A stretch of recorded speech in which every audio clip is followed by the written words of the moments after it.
A birthday for the Corral house starts off with chaos. It's always chaos. It's always unorganized chaos in this house. It was Araya's 20th birthday. We got up early.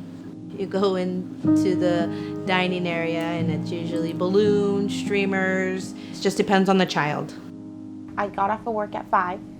We were all getting ready to go. And that night, we had our whole family going. So we had to take like a couple cars. Well, my dad wasn't sure if he was gonna go or not because he had to work. I told him, like, Dad, it's fine. You don't have to go if you're gonna be late for work. And we waited for him and he never showed up. He never answered his phone. We got home, we looked for him. His bike was gone, his van was still here, so we were really unsure of what had happened. My daughter comes and she had gotten a phone call and she was crying. And it was Raymond's brother. He called her and told her that Raymond never showed up for work.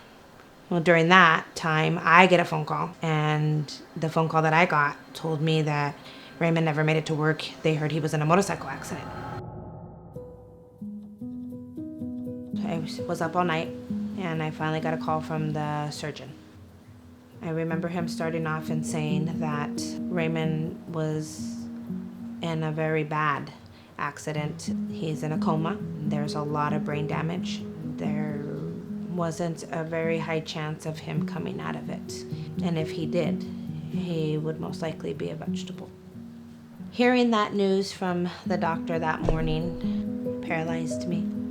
My whole world was going to fall apart. What are we gonna do? He was the main provider. He's always worked, and I didn't even make anything to what he made to support myself, 5 kids. We had just bought a house. I didn't even know how I was gonna do it.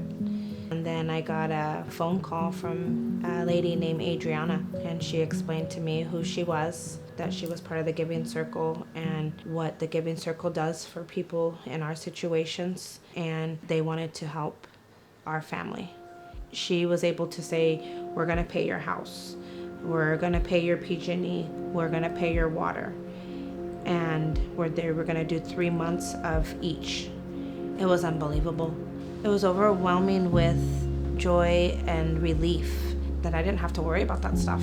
The Giving Circle has had a huge impact. They've not only have helped our family with burdens that we probably would have never gotten through, but they've also kept our smiles on our faces.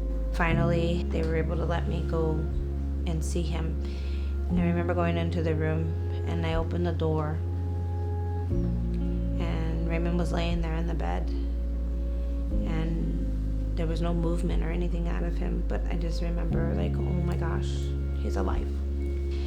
And from there on, they had a goal. He got on that cane really quick. He got out of the walker really quick. The minute he got home, he didn't want to use the cane. He had to, but he didn't want to use it. He was determined. It didn't take him long.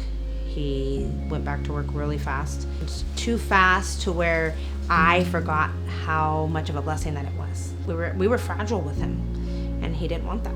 He wanted to just be back to normal. I understand what happened or whatever, but now I just gotta move forward from here. I was the sole provider of this household, you know, and man, like what's going on with our house, what's going on with our cars, what's going on with everything, all these bills that that need to be paid, and my wife was like, no, just relax, it's getting taken care of. I just want to stay focused on moving ahead, you know, and it was tough for sure, you know. I'm just grateful to be alive, you know.